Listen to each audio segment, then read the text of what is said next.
Bismillahirrahmanirrahim. Alhamdulillah Rabbil Alamin. Wassalatu wassalamu ala sayyidina wa habibina wa syafi'ina wa muta'ina Muhammad ibn Abdullah wa ala alihi wa sahbihi wa man tabi'ahum bi ihsanin ila yaumiddin.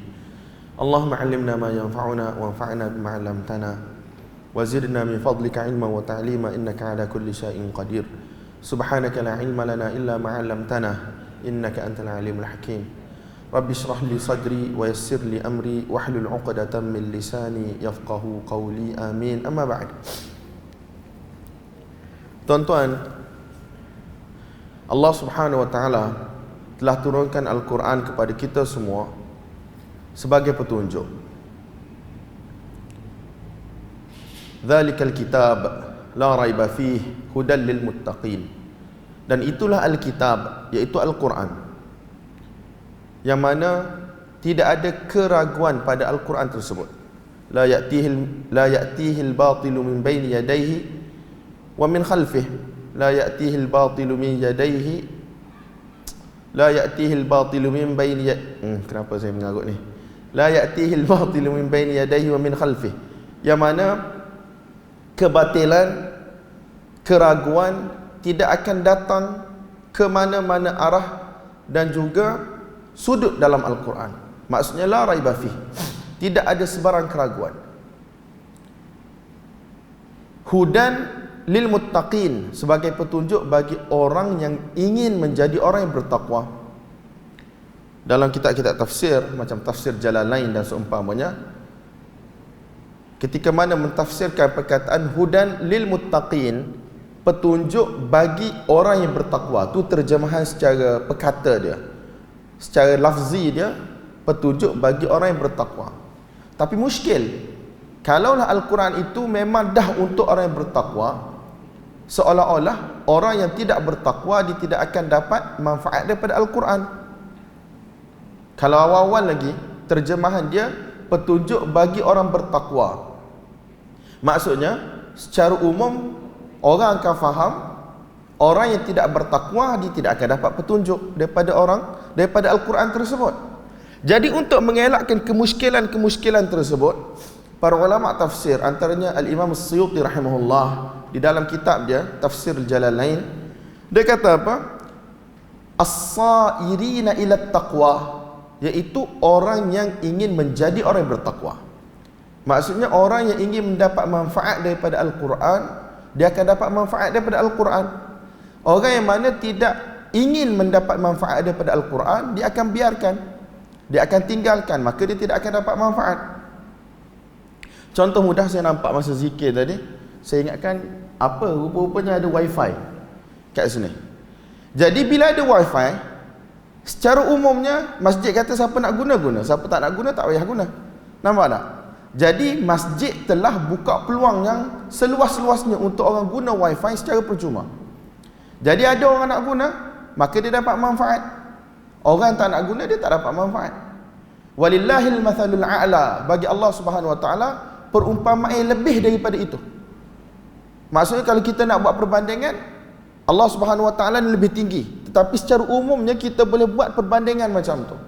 Allah Subhanahu wa taala sediakan Al-Quran, turunkan Al-Quran sebagai petunjuk bagi orang yang ingin menjadi orang yang bertakwa. Siapa yang ambil petunjuk tersebut, dia akan jadi orang bertakwa. Siapa yang tak ambil petunjuk tersebut, maka dia tak akan jadi orang bertakwa. Jadi tuan-tuan, Allah Subhanahu wa taala telah turunkan Al-Quran kepada Nabi sallallahu alaihi wasallam untuk disampaikan kepada umat manusia, yang mana dalam Al-Quran tersebut adalah petunjuk. Hudan, petunjuk bagi orang yang ingin menjadi orang yang bertakwa. Jadi tuan-tuan, sepanjang 23 tahun baginda Nabi sallallahu alaihi wasallam diutuskan oleh Allah Subhanahu wa taala ke muka bumi ini mengajak umat manusia kepada agama Islam yang mulia. Allah Subhanahu wa taala telah turunkan Al-Quran dalam tempoh 23 tahun, 13 tahun di Mekah, 10 tahun di Madinah. Dan Allah Subhanahu wa taala telah memberikan tanggungjawab kepada Nabi sallallahu alaihi wasallam, di samping menyampaikan Al-Quran sebagai kalamullah, perkataan demi perkataan, perkataan demi perkataan sebagaimana yang ada dalam mushaf 30 juzuk pada hari ini. Baginda Nabi sallallahu alaihi wasallam juga telah diberi tanggungjawab untuk menerangkan isi kandungan Al-Quran. Litubayyina linnas ma nuzila ilaihim.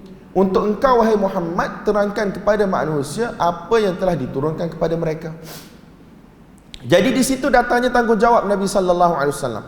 Tanggungjawab untuk sampaikan dan tanggungjawab untuk terangkan. Ya ayyuhar rasul balligh ma unzila ilaika min rabbik. Wahai Muhammad, sampaikanlah apa yang telah diturunkan oleh Tuhan kamu. Balligh ma unzila ilaika min rabbik. Sampaikanlah. Nabi sallallahu alaihi wasallam sampaikan dua perkara. Yang pertama, sampaikan lafaz Allah, perkataan Allah, kalamullah, Al-Quran yang kita baca 30 juzuk daripada suratul Fatihah sampailah suratul Nas, itu tidak ada walaupun satu ayat yang digugurkan oleh Nabi sallallahu alaihi wasallam. Syiah dia kata kenapa ayat ini turun? Sebab Nabi sallallahu alaihi wasallam menyembunyikan siapa yang akan jadi khalifah selepas Nabi mati. Bila balik daripada Hajjatul Wada', ada satu tempat antara Mekah dan Madinah dia panggil Ghadir Khum, tempat mata air yang dinamakan sebagai Khum. Hadis tu ada dalam versi Ahli Sunnah dan ada dalam versi Syiah. Dan tempat tu lebih mendekati Madinah berbanding dengan Mekah. Tapi orang Syiah kata Allah Subhanahu Wa Taala telah turunkan ayat ini untuk mengherdik Nabi. Dia kata ya ayyuhar rasul balligh ma unzila ilaika min rabbik wa illam taf'al fama ballaghta risalatah. Hendaklah kamu sampaikan apa yang Allah Subhanahu Wa Taala telah turunkan kepada kamu. Kalau kamu tidak buat sedemikian, maka kamu tidak menyampaikan risalah Allah, utusan Allah kamu tak sampaikan. Jadi mereka kata Nabi sallallahu alaihi wasallam tidak bagi tahu Ali ni akan jadi khalifah selepas Nabi sallallahu alaihi wasallam. Benda itulah satu pembohongan dan pendustaan. Dalam riwayat versi Ahli Sunnah, Nabi sallallahu alaihi wasallam telah bagi pesan tentang dua perkara yang mana dikenali sebagai hadis Tsaqalain, iaitu dua amanah yang berat. Nabi sallallahu alaihi wasallam pesan tentang Al-Quran, kepentingan untuk mengikuti Al-Quran, dan yang kedua Nabi pesan berkaitan dengan ahli keluarga baginda supaya para sahabat dan umat Nabi sallallahu alaihi wasallam selepas itu mereka memberi perhatian kepada ahli bait, dengan arti kata menjaga keperluan mereka, kebajikan mereka. Udzakirukum fi ahli baiti, aku memberi peringatan kepada kamu tentang kaum keluarga aku. Jadi tuan-tuan, golongan Syiah dia pegang hadis ni sebab ada perkataan ahli bait, tetapi mereka salah faham satu, dan mereka tidak terima hadis-hadis yang lain yang Nabi sallallahu alaihi wasallam suruh kita untuk berpegang dengan Al-Quran dan juga berpegang dengan As-Sunnah. Taraktu fikum amrayn lan tadillu ma in tamassaktum bihima kitaballah wa sunnata rasulih, atau kama qala alaihi salatu wassalam. Aku tinggal kepada kamu dua benda, dua perkara, dua petunjuk, yang mana kalau kamu berpegang teguh dengan kedua-duanya, maka kamu tidak akan sekali-kali sesat. Kitab Allah dan juga sunnah baginda Nabi sallallahu alaihi wasallam. Jadi tanggungjawab Nabi adalah untuk sampaikan, baligh, sampaikan dua perkara. Yang pertama sekali ialah sampaikan Al-Quran, dan yang kedua ialah sampaikan penerangan kepada Al-Quran. Penerangan kepada Al-Quran ni yang ulama kita sebut sebagai sunnah. Sebab penerangan itu mungkin dari sudut lisan. Nabi terangkan dengan lisan baginda. Sebagai contoh,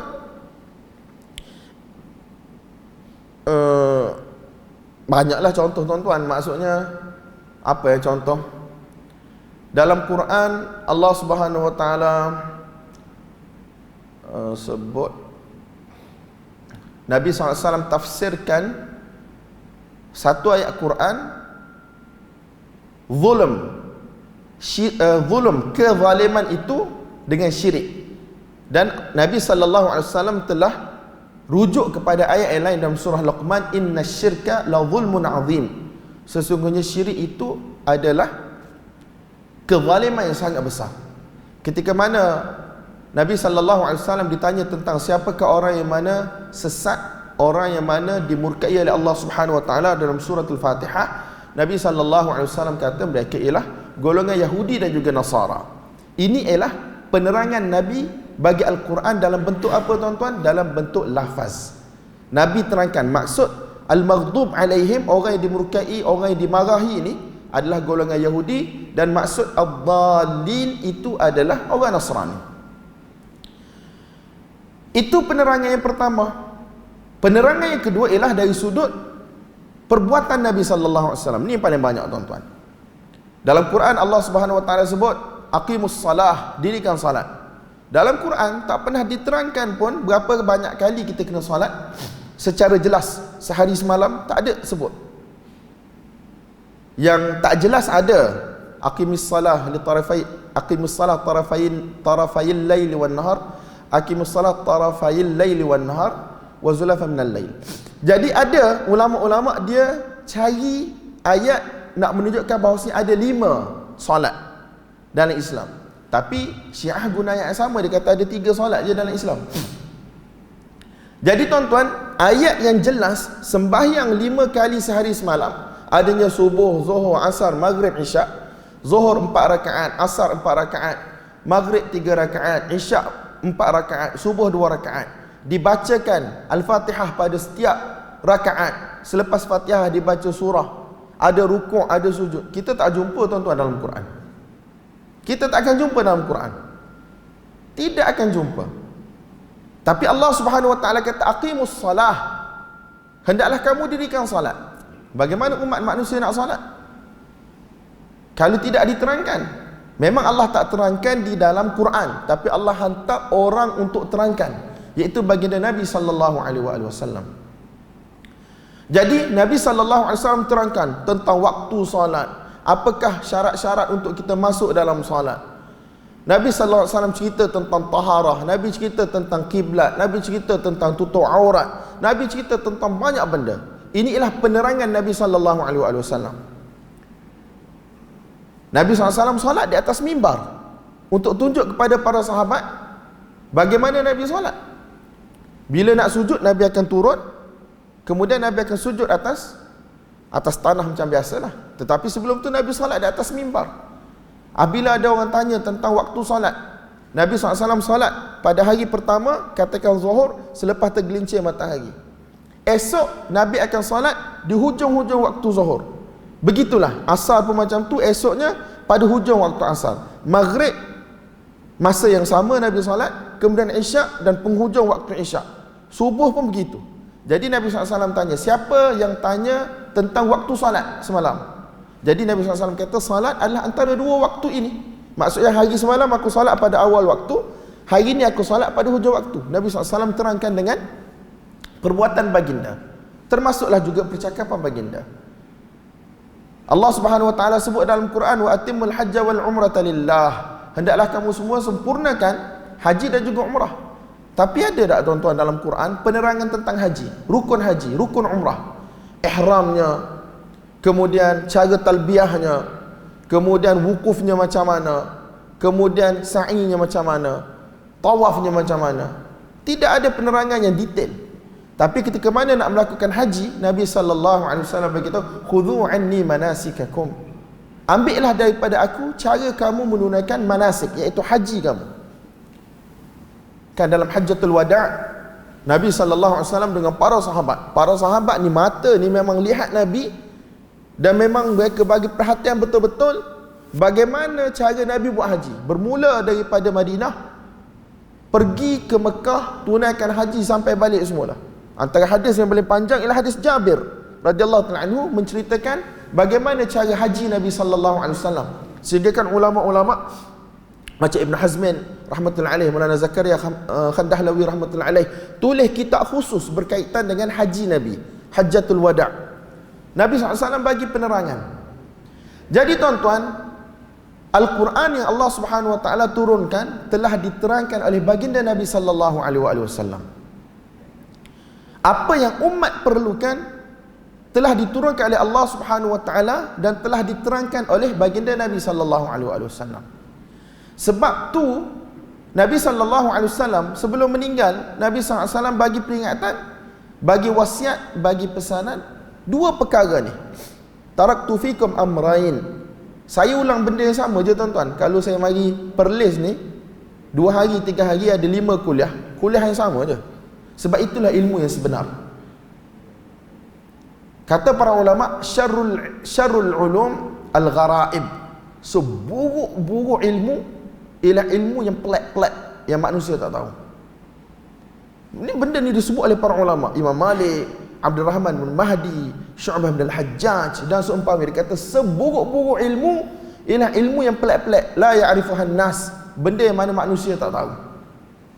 Sebab agama ini jelas, agama ini terang, agama ini telah ada dalil dan buktinya. Jadi ilmu yang perlu disampaikan adalah ilmu yang jelas dan terang, yang ada dalil dan juga buktinya. Jadi Nabi SAW telah bagi tahu kepada kita, aku tinggalkan 2 perkara, kitab dan juga sunnah, dalam pelbagai hadis, dalam pelbagai riwayat, dengan lafaz yang berbeza tetapi makna yang sama, supaya kita pegang Al-Quran dan juga kita pegang As-Sunnah dalam segenap aspek kehidupan kita. Maka insya-Allah kita akan berjaya, tuan-tuan. Sampai kau orang tabligh, moto dia senang je. Nah, kejayaan seluruh umat manusia lah dalam agama.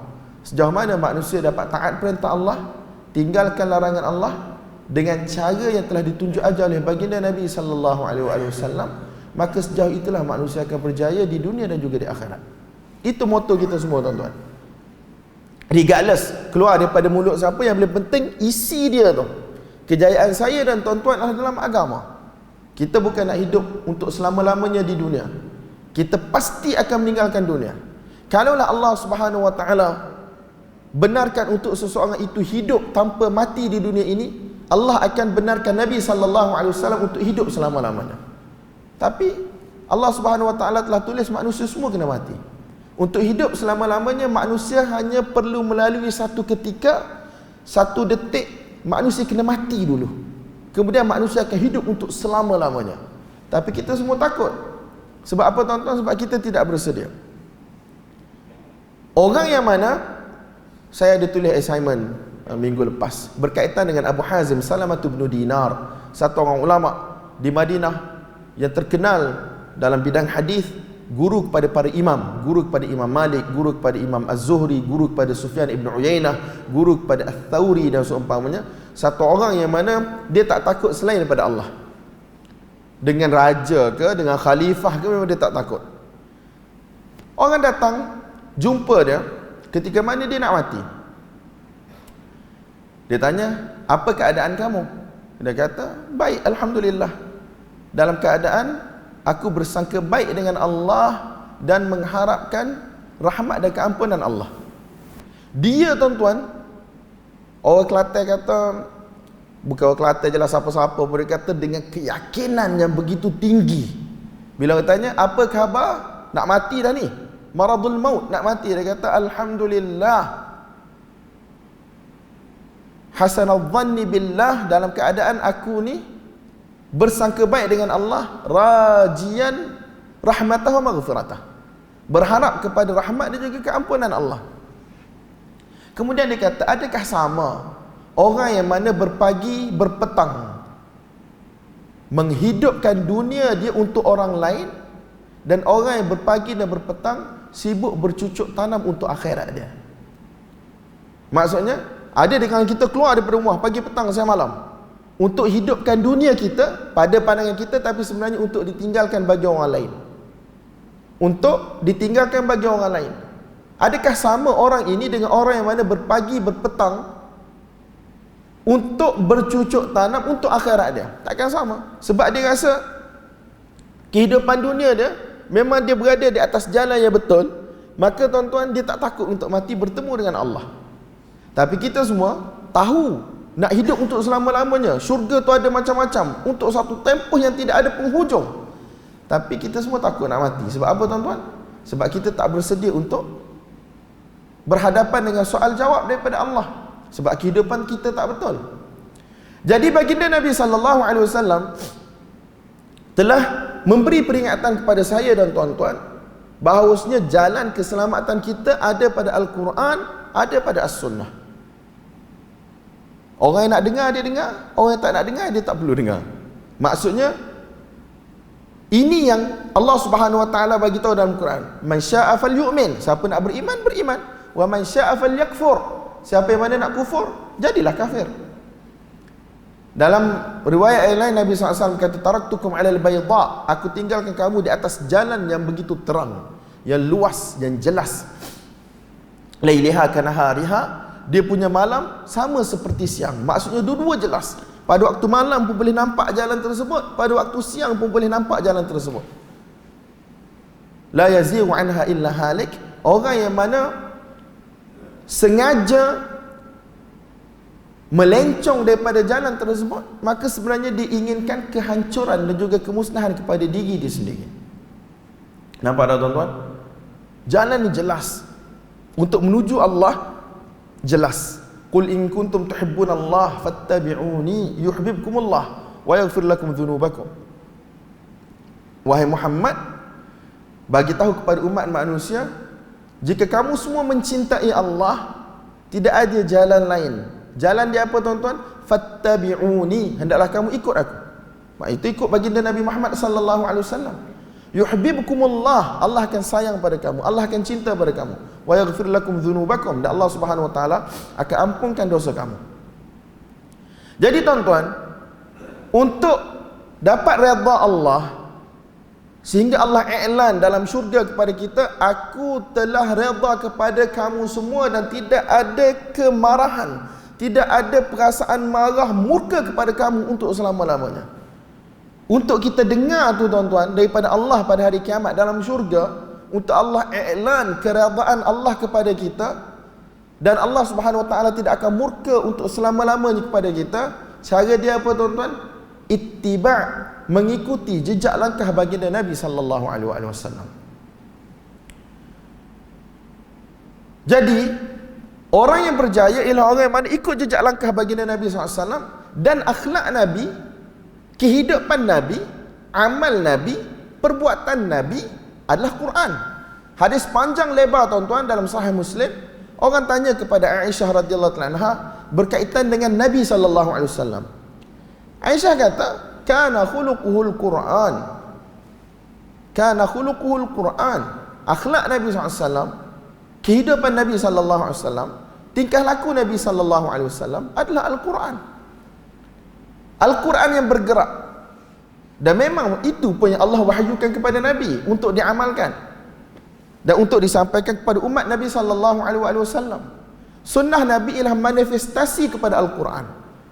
Dia panggil tatbik amali, aplikasi bagi Al-Quran. Jadi tuan-tuan, sepanjang 23 tahun Nabi SAW bersama dengan para sahabat, Al-Quran dan sunnah itulah yang sahabat telah amalkan, dan mereka telah berjaya. Allah Subhanahu wa taala telah i'lankan kejayaan untuk para sahabat. Bukan 10 orang sahaja tuan-tuan, bahkan seluruh sahabat telah diiklankan kejayaan mereka oleh Allah Subhanahu wa taala ketika mana mereka berada di atas dunia lagi. Was-sabiquna al-awwaluna minal muhajirin wal ansar walladzina ittaba'uuhum bi ihsanin radhiyallahu anhum wa radu an. Orang-orang terdahulu daripada golongan muhajirin dan juga golongan ansar, dan orang yang mana mengikuti mereka dengan baik, radhiyallahu anhum, Allah redha kepada mereka, wa radu an, dan mereka redha kepada Allah. La yastawi minkum man anfaqa min qabli al-fath wa qatal ulaika a'zamu darajatan min alladhina anfaqu min ba'd wa qatalu wa kullan wa'ada Allahu al-husna. Allah SWT kata tidak sama. Di kalangan para sahabat pun ada rank dia, ada dia punya darjat dia. Tidak sama orang yang mana telah membelanjakan harta benda dia, yang telah berperang dengan jiwa raga dia di jalan Allah sebelum pembukaan kota Mekah pada tahun ke-8 Hijrah. Tidak akan sama. La yastawi minkum man anfaqa min qabli al-fath wa qatal. Orang yang mana hidup bersama dengan Nabi, bersusah payah berjuang berjihad dengan Nabi sebelum Fatah Mekah, pembukaan kota Mekah pada tahun ke-8 Hijrah, tidak akan sama. Allah Subhanahu wa taala kata ulaika a'zamu darajatan minal ladzina anfaqu min ba'd wa qatalu. Mereka itu lebih besar, lebih tinggi kedudukan dia berbanding dengan para sahabat yang masuk Islam selepas Fatah Mekah, pembukaan kota Mekah. Tetapi Allah tutup dengan ayat wa kullan, dan setiap seorang daripada mereka, wa'adallahu al-husna, Allah Subhanahu wa taala telah janjikan untuk mereka al-husna. Kita terjemah sebagai kebaikan, tapi maksud dia di sisi ulama ialah syurga. Allah SWT janjikan syurga untuk mereka. Lilladzina ahsanul husna wa ziyadah. Bagi orang yang mana telah melakukan kebaikan dalam kehidupan dunia ini, iman mereka elok, amalan mereka elok, al-husna. Bagi mereka ialah al-husna. Apa itu al-husna? Iaitu syurga. Wa ziyadah, dan lebih daripada itu mereka akan dapat melihat wajah Allah Subhanahu wa taala di dalam syurga pada hari kiamat. Wujuhun yawma idzin nadhirah ila rabbiha nadhirah. Orang yang beriman sahaja yang akan dapat lihat wajah Allah Subhanahu wa taala pada hari kiamat nanti. Jadi tuan-tuan yang dimuliakan oleh Allah Subhanahu wa taala, para sahabat mereka dapat keredaan di sisi Allah dengan Quran dan sunnah yang ada pada zaman tersebut. Nampak tak? Kitab masa tu tak banyak tuan-tuan, hampir tak ada. Semalam saya berforum dengan Dr. Basri, Prof. Basri, dia kata zaman Nabi ni Al-Quran pun tidak dibukukan sebagaimana hari ni dalam bentuk mushaf satu-satu. Al-Quran ni ada ditulis tetapi berselerak. Dekat orang tu sikit, dekat orang ni sikit, tetapi terkumpul di dalam dada para sahabat radhiyallahu ta'ala anhum ajma'in secara bertulis.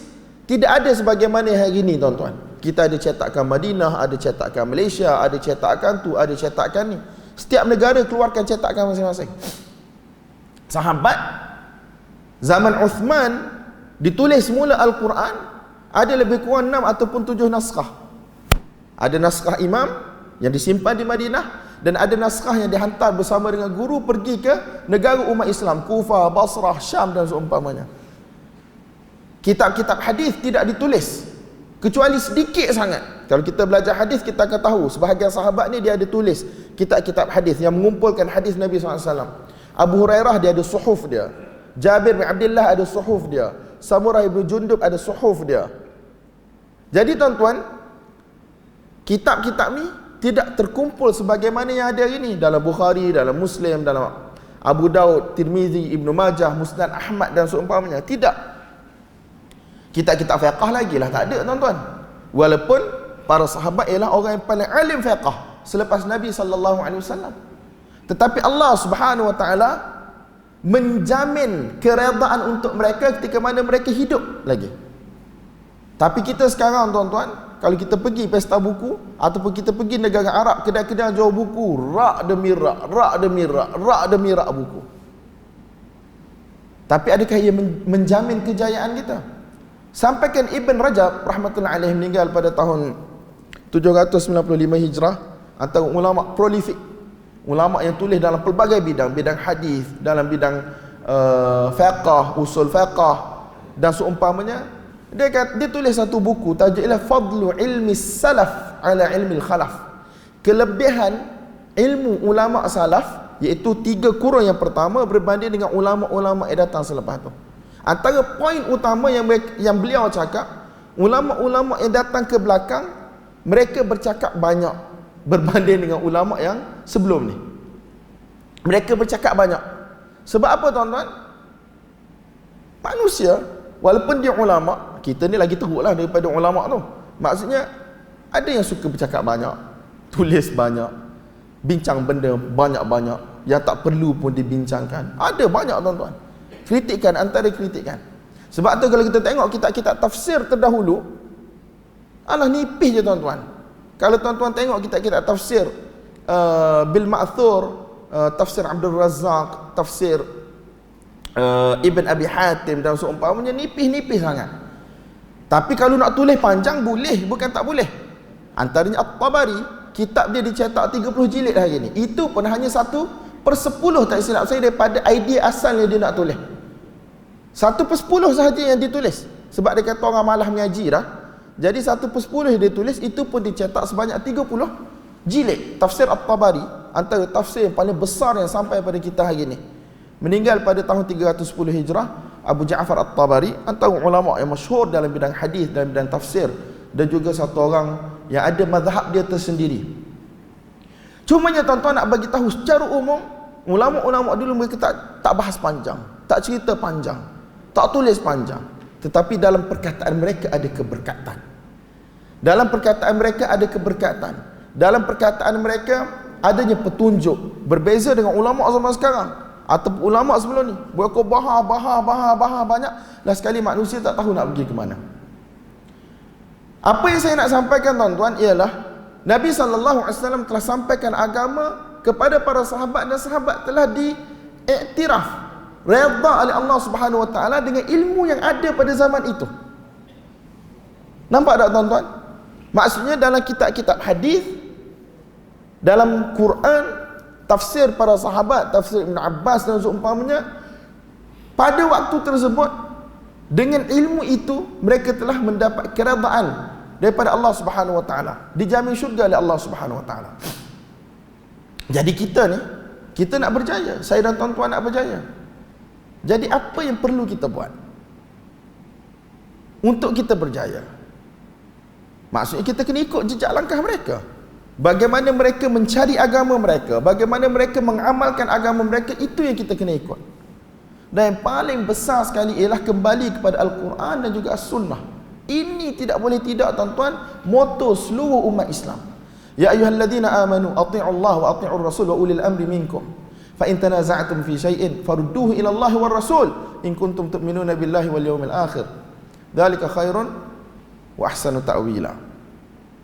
Wahai orang yang beriman, taatlah kepada Allah. Maksudnya taat kepada hukum hakam Allah, taat kepada perintah Allah, jauhi larangan Allah, dan taatlah kepada Rasul. Masa Nabi hidup, mereka akan pergi jumpa dengan Nabi terus untuk tanya hukum, untuk tanya keputusan baginda Nabi. Tapi selepas baginda Nabi SAW meninggal, akan kembali kepada sunnah Nabi SAW, dan juga kepada para ulil amri, pemimpin di kalangan kamu. Ulama kata sama ada pemimpin yang bersifat kerajaan ni, pemerintah ni yang mentadbir ni, ataupun satu lagi ialah kembali kepada para ulama yang membantu untuk mentafsirkan Al-Quran dan juga Sunnah kepada kita. Kata Ibn Abbas radhiyallahu ta'ala anhuma, Al-Quran ni ada 4 peringkat orang kata ilmu yang ada dalam Quran, ataupun 4 peringkat kefahaman yang ada dalam Quran. Yang pertama, perkara yang mana difahami oleh semua manusia. Kalau dia faham bahasa Arab, dia boleh faham semua manusia boleh faham. Bila Allah SWT kata qul huwallahu ahad, wahai Muhammad, bagi tahu kepada umat manusia dialah Tuhan yang esa. Tuan-tuan rasa senang ke susah nak faham? Dialah Allah yang esa, tidak ada sekutu baginya. Qul huwallahu ahad, Allahus samad, Allah yang menjadi tempat pergantungan semua makhluk. Lam yalid, tidak melahirkan, walam yulad, tidak dilahirkan. Tuan-tuan rasa benda ni senang ke susah tuan-tuan? Senang kan, boleh faham je. Bila Allah Subhanahu taala turunkan Al-Quran, surah Al-Fatihah sebagai contoh. Alhamdulillah Rabbil Alamin, segala puji bagi Allah, Tuhan sekalian alam. Kalau kita baca terjemah pun kita boleh faham dah tuan-tuan. Ar-Rahmanir Rahim, Tuhan yang Maha Pemurah, Maha Pengasih, Maha Penyayang.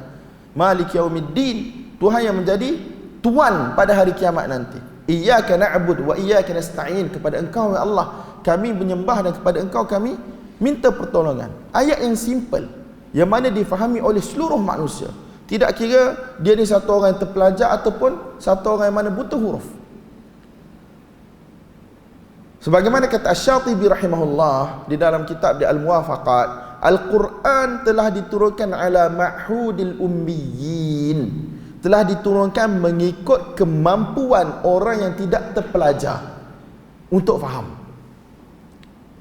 Nampak tak tuan-tuan? Sebab kalau Al-Quran hanya untuk orang yang terpelajar, maksudnya orang yang tidak terpelajar dia ada keuzuran di hadapan Allah. Dia kata, ya Allah, aku tak faham Quran sebab kepala otak aku kau buat macam ni je. Tidak. Al-Quran diturunkan ala ma'hudil ummiyin. Secara umumnya dia punya majoriti ayat adalah untuk orang yang tidak terpelajar boleh faham. Itu yang pertama. Yang kedua, benda yang mana ataupun ayat-ayat yang mana boleh difahami bagi orang yang faham bahasa Arab. Contoh, banyak tuan-tuan. Ada je sahabat-sahabat tak faham beberapa perkataan di dalam Al-Quran walaupun mereka orang Arab. Contoh, wafakihatan wa abba. Ada orang tanya Umar, fakihah buah kami tahu, abba ni apa kami tak tahu. Ada je benda-benda yang Orang Arab tak tahu. Jadi untuk fahamkan perkataan-perkataan yang kita sebut sebagai jarang didengar ini, ulama-ulama mereka telah tulis kitab nama dia Gharibul Quran. Senang cerita kamus Al-Quran. Zaman dulu dah tulis dah tuan-tuan. An-Nadhr Ibn Shumail, Abu Ubaid Al-Qasim Ibn Salam dan seumpamanya, mereka tulis kitab Gharibul Quran, iaitu kamus bagi perkataan-perkataan yang jarang didengar dalam Quran. Ini cerita tentang bila tuan-tuan? Tentang zaman dulu, zaman Arab dulu tu.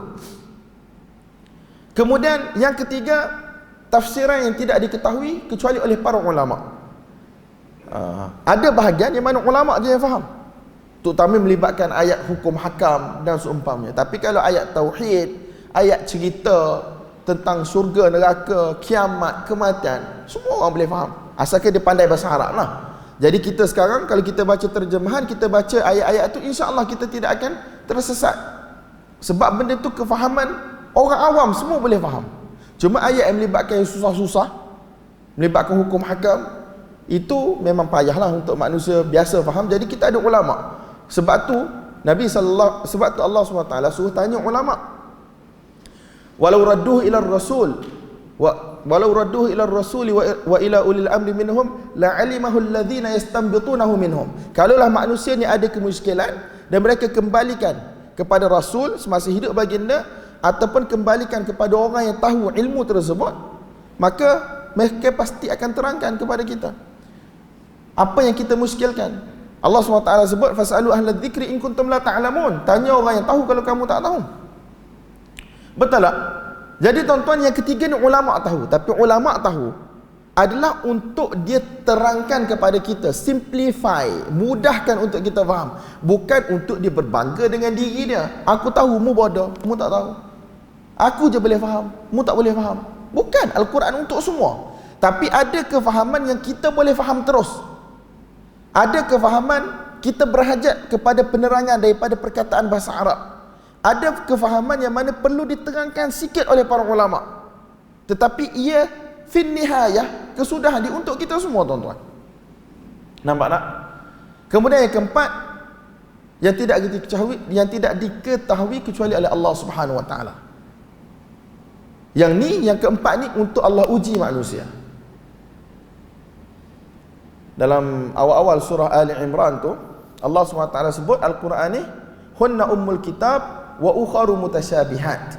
Dalam Quran ni ada ummul kitab yang jelas, maksudnya jelas. Kemudian ukharu mutasyabihat, dan ada ayat-ayat yang bersifat mutasyabihat, yang sama-sama, yang tidak jelas. Orang yang beriman, mereka akan kata semua ni datang daripada Allah. Maksudnya mereka terima. Ada tempat yang mana mereka akan stop, mereka akan berhenti, mereka tidak akan bincang panjang. Sebab Allah turunkan bukan untuk diketahui, tapi Allah turunkan untuk manusia sedar kadar diri dia di mana dia perlu berhenti. Nampak tak? Terutama apabila melibatkan sifat-sifat Allah Subhanahu Wa Taala, kita jangan fikir panjang lah. Maksudnya kita tak fikir, kita serahkan kepada Allah Subhanahu Wa Taala. Sebagaimana yang ulama-ulama kita kata, amirruha kama ja'at. Kamu baca dan kamu lalukan macam tu, tak payah fikir panjang. Sebab bila fikir panjang akan buka peluang, pintu untuk syaitan rosakkan kita. Jadi tuan-tuan, Al-Quran yang Allah Subhanahu Wa Taala turunkan dan yang telah diterangkan oleh baginda Nabi sallallahu alaihi wasallam sangat jelas. Orang biasa yang tidak terpelajar pun boleh faham. Sebahagian besar daripada isi kandung Al-Quran boleh faham, dengan syarat dia tahu bahasa Arab ataupun dia tahu terjemahan berdasarkan terjemahan yang diiktiraf oleh para ulama. Jadi tuan-tuan, apabila Allah Subhanahu Wa Taala dah mudahkan kepada kita untuk faham Quran dan faham As-Sunnah, apa lagi yang perlu kita cari dalam kehidupan kita selain daripada dua sumber ini dengan penerangan yang diberikan oleh para ulama yang mu'tabar? Adakah kita nak cari kenyataan fulan, oh tok guru ni kata macam ni, ustaz ni kata macam ni, tapi dia tak nyatakan bukti, dalil, rujukan daripada Al-Quran, tidak nyatakan bukti, dalil daripada As-Sunnah, maka kita nak gadaikan agama kita demi ustaz, ataupun kita nak jaga keselamatan agama kita dengan kita cari ustaz yang mana boleh bawa bukti petunjuk daripada Al-Quran dan juga As-Sunnah. Semua mukaddimah ni tuan-tuan, saya nak bawa kepada tajuk kita pada hari ini, peranan ulama mazhab Asy-Syafi'i, ulama-ulama Syafi'iyah dalam menjaga akidah umat Islam. Saya tak akan ambil masa panjang insya-Allah. Dalam 10-15 minit lagi saya akan tutup. Tapi semua mukaddimah panjang lebar tadi, saya nak bagi tahu bahawasanya ulama-ulama mazhab Syafi'i sendiri, terutama yang hatta yang mutaakhirin, yang terkebelakang pun, mereka tidak akan lari daripada dua sumber utama ni. Daripada Al-Quran, daripada As-Sunnah, mereka tidak akan lari. Mereka akan berjalan seiringan. Tajuk hari ini berkaitan dengan ulama mazhab Syafi'i menjaga akidah. Jadi tuan-tuan, akidah ni tuan-tuan, dalam Quran benda yang paling penting. Dalam Quran benda yang paling penting ialah akidah. 13 tahun tuan-tuan di Mekah, ayat hukum tidak turun lagi. Berkaitan dengan puasa, solat, zakat, pendetailan jihad semua tak turun lagi. Kalau tuan-tuan baca ayat-ayat Makkiyah, ayat-ayat yang diturunkan di Mekah, tidak akan lari daripada beberapa benda yang bersifat pokok dalam akidah. Yang disebut dalam hadis Jibril, beriman dengan Allah, beriman dengan malaikat, beriman dengan Nabi, beriman dengan hari kiamat, beriman dengan qada qadar. Nampak tak tuan-tuan? Itu sahaja yang menjadi topik utama di Mekah pada waktu tersebut. Keesaan Allah, minta dengan Allah, bergantung harap dengan Allah. Nampak tak tuan-tuan? Itu yang ada dalam ayat-ayat di Mekah. Kemudian berkaitan dengan kenabian Nabi Muhammad, kebenaran Al-Quran, kebangkitan semula, syurga neraka, itu diterangkan dalam surah-surah Makkiyah, ayat-ayat Makkiyah yang diturunkan di Mekah selama 13 tahun tuan-tuan. Tuan-tuan bacalah Quran daripada awal sampai akhir. Kalau tuan-tuan tahu ayat ni ayat Makkiyah, iaitu diturunkan di Mekah sebelum hijrah, ataupun ayat Madaniyah, tuan-tuan akan nampak perbezaan isi kandungan antara ayat-ayat ni yang diturunkan sebelum hijrah, yang diturunkan selepas hijrah. Maksud Makkiyah, terjemahan dia ialah di Mekah, tapi ulama-ulama kita kata maksud dia ialah yang diturunkan sebelum hijrah. Maksudnya 13 tahun punya ayat yang turun di Mekah tuan-tuan, tuan-tuan akan nampak pattern dia. Tengok juzuk 30, tengok juzuk 30, tengok juzuk 29 sebagai contoh. Tengok surah Baqarah yang mana diturunkan di Madinah. Tengok surah Ali Imran diturunkan di Madinah. Tengok suratul Nisa yang diturunkan di Madinah. Dia punya pattern ayat, isi kandungan cerita. Jadi 13 tahun Nabi SAW telah mengajak manusia kepada tauhid. Mengajak manusia kepada tauhid, tidak mensyirikkan Allah, mahukan sesuatu, minta kepada Allah, beribadat sebagaimana yang Allah syariatkan, tidak reka agama sendiri, tidak reka cara ibadat sendiri. Jadi tuan-tuan, berdasarkan Al-Quran tersebut, berdasarkan petunjuk Nabi SAW, para sahabat hidup dalam keadaan akidah yang betul. Mereka tidak melakukan syirik, mereka tidak memuliakan kubur melebihi had yang dibenarkan oleh syarak. Mereka tidak buat ritual amalan di kubur sebagaimana kita tengok di sebahagian negara umat Islam pada hari ini. Benda ni kalau kita tengok dalam sejarah tidak pernah berlaku tuan-tuan. Bahkan yang kita jumpa dalam sunnah, Nabi SAW melarang daripada membuat binaan di atas kubur. Nabi SAW melaknat Yahudi dan juga Nasrani yang telah menjadikan kubur orang-orang saleh di kalangan mereka sebagai masjid. Mereka jadikan kubur orang yang saleh di kalangan mereka sebagai masjid. La'natullah 'alal yahud wan nasara ittakhadhu qubur anbiya'ihim. Dalam setengah riwayat, qubur anbiya'ihim wa salihihim masajid. Orang yang telah jadikan kubur para nabi mereka, kubur orang saleh di kalangan mereka sebagai masjid. Masjid ni apa tuan-tuan? Kalau tuan-tuan tengok di setengah negara, di situlah mereka akan binaan, habiskan duit mungkin beribu untuk cantikkan binaan kubur, ditinggikan binaan kubur, dipasang aircon, dipasang kapet, orang datang duduk untuk solat di situ, baca Quran di situ. Benda ni tuan-tuan tak pernah ada petunjuk daripada Nabi SAW juga para sahabat. Bahkan Nabi SAW telah sebut Allah SWT melaknat Yahudi dan juga Nasrani. Kerana benda ni tuan-tuan, Nabi SAW telah menyuruh para sahabat untuk ratakan kubur-kubur yang ada. Cuma kalau nak ditinggikan sikit sahaja untuk bezakan daripada tanah biasa. Dan kita boleh bezakan dengan ada kawasan perkuburan yang khusus untuk tanah manusia yang meninggal. Kerana takutkan berlakunya syirik sebagaimana berlakunya kepada umat terdahulu, Sayyidah Aisyah radhiyallahu ta'ala kata, kalaulah bukan kerana ini, la ubriza qabruhu sallallahu alaihi wasallam. Nescaya kubur Nabi akan dizahirkan kepada umat manusia. Dalam riwayat lain Nabi SAW kata, la taj'alu qabri idan, jangan jadikan kubur aku sebagai tempat perayaan. Dalam riwayat lain Nabi SAW kata, Allahumma la taj'al qabri wathanan yu'bad, ya Allah, jangan jadikan kubur aku sebagai berhala yang disembah. Nampak tak tuan-tuan? Saya malaslah nak semalam saya minta tolong dengan Abang Zuki kita untuk dia print satu kertas kerja yang ada nukilan daripada ulama mazhab Syafi'i, Imam Nawawi, Maqrizi, Ibn Kathir, Al-Dhahabi dan seumpamanya berkaitan dengan kubur ni. Jadi dia kata dakwat printer dia tak betul. Jadi saya pun malas nak keluarkan handset, saya malas nak baca sesuatu, lagi pun masa dah tak banyak. Cumanya nak bagi tahu ulama-ulama kita ketika mana mensyarahkan hadis-hadis berkaitan dengan kubur ni, mereka semua kata apa tuan-tuan? Mereka kata takut-takut, bahkan telah berlaku manusia memang betul-betul terjerumus ke dalam lembah syirik. Ketika mana cerita tentang kubur Sayyidah Nafisah radhiyallahu ta'ala anha, salah keturunan Nabi sallallahu alaihi wasallam. Cuma saya tak ingat beliau ni anak direct kepada Zaid bin Ali ataupun nak direct kepada Zaid bin Husain ataupun cucu kepada Zaid bin Husain, Sayyidah Nafisah radhiyallahu ta'ala anha. Jadi dia kata kubur Sayyidah Nafisah ni di Mesir memang menjadi tumpuan orang. Menjadi tumpuan orang, terutamanya orang awam di kalangan golongan Mesir. Ibn Kathir sebut dalam Al-Bidayah wa Nihayah, Ibnu Kathir tahun 700 lebih, 774 meninggal Hijrah.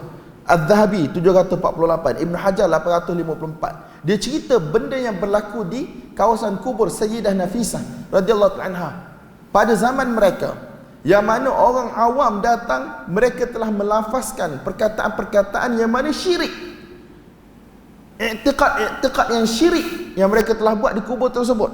Sebahagian besar, bahkan Ibn Hajar kata semua yang pergi di kalangan orang awam, mereka telah terjerumus ke dalam lembah syirik dalam keadaan mereka tidak sedar. Sebab apa? Bermula daripada perbuatan ta'zim kubur, memuliakan kubur melampau-lampau, tidak sebagaimana diajar oleh baginda Nabi sallallahu alaihi wasallam. Ulama-ulama mazhab Syafi'i seperti Ibn Hajar Al-Haytami, dia tulis kitab Az-Zawajir. Az-Zawajir ni ialah larangan daripada melakukan dosa-dosa besar. Dan beliau telah bilang antara dosa-dosa besar ialah buat kubah di atas kubur, kemudian buat masjid di kubur, pasang pelita, kalau kita sekarang lampu apa semua di kubur. Sebab apa tuan-tuan? Bila kita buat macam tu, kita akan nampak benda tu besar, kita akan nampak benda tu penting. Bila kita pergi nak berdoa di situ, wallahil azim, kalau tak kata 100%, 99%, hati manusia dia akan bergantung kepada siapa tuan-tuan? Orang yang ada dalam kubur. Bak kata Syekhul Islam Ibn Taymiyah rahimahullah, kalaulah orang tu dia pergi masjid, rumah Allah, antara seafdal-afdal tempat dalam muka bumi ni, dia tak rasa doa dia akan dimakbulkan.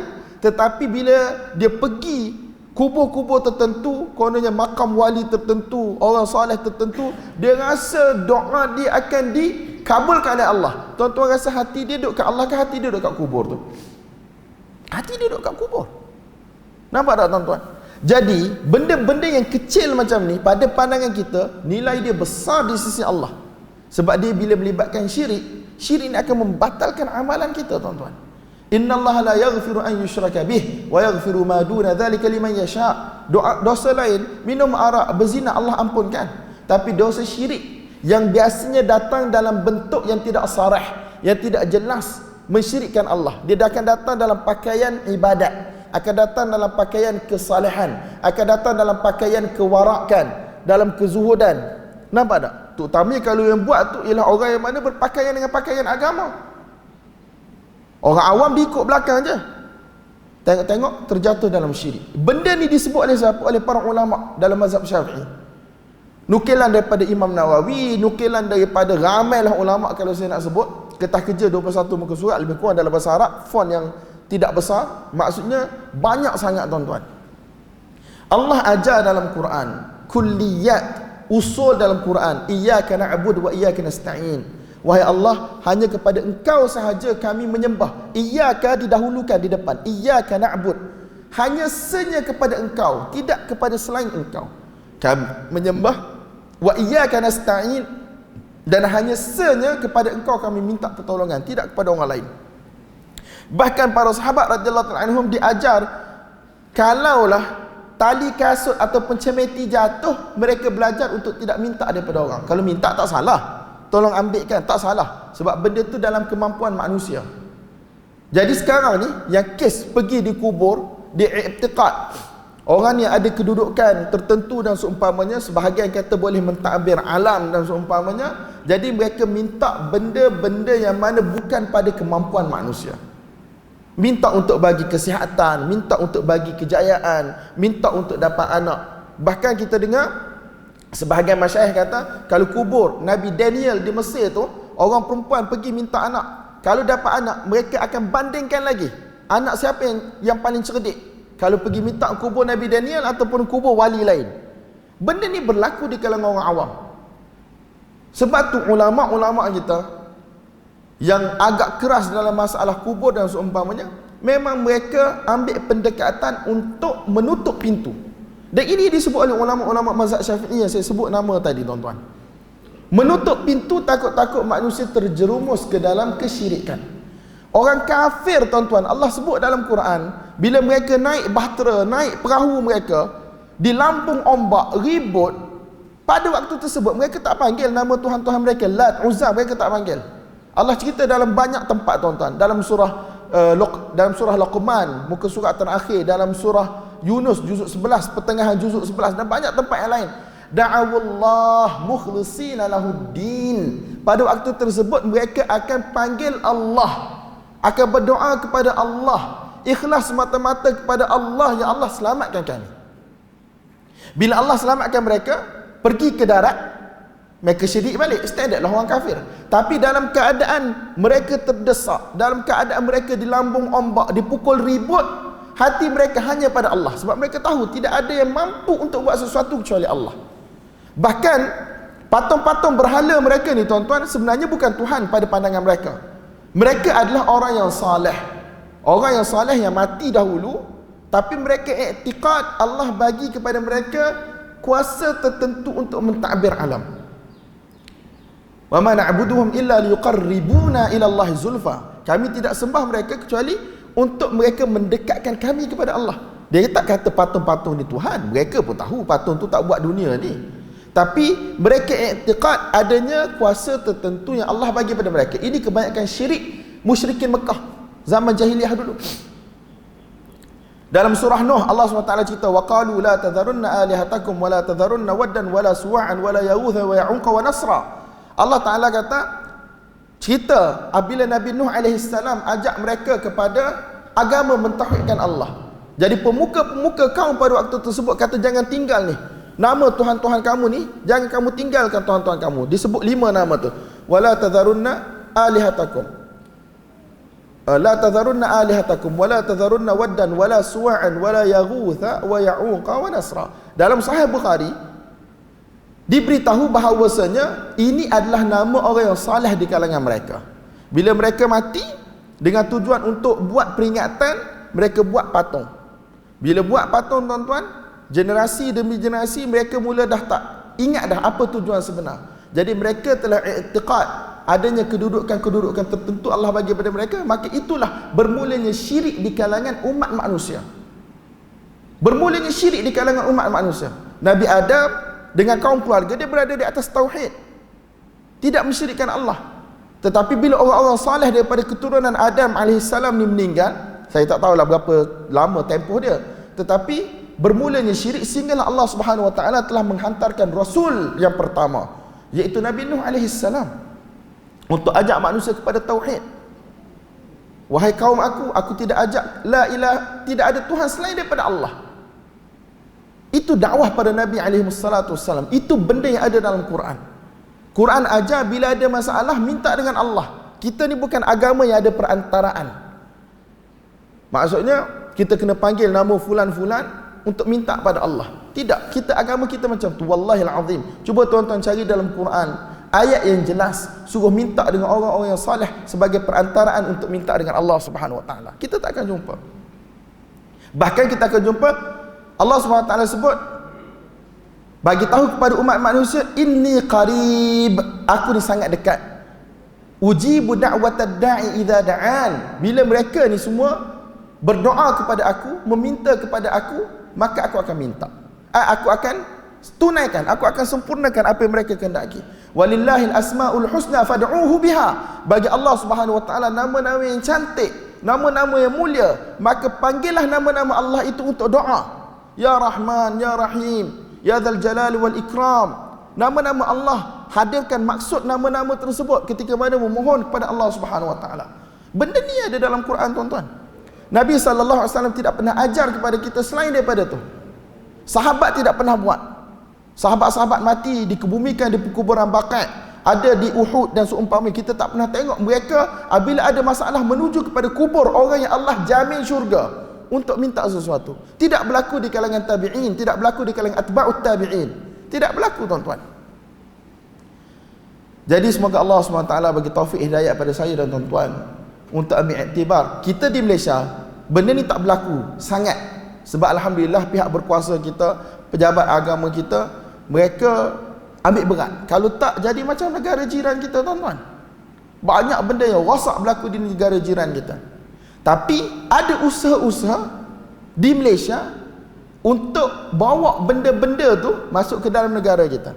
Jadi nak tak nak memang kita kena bercakap, dan kita kena bercakap.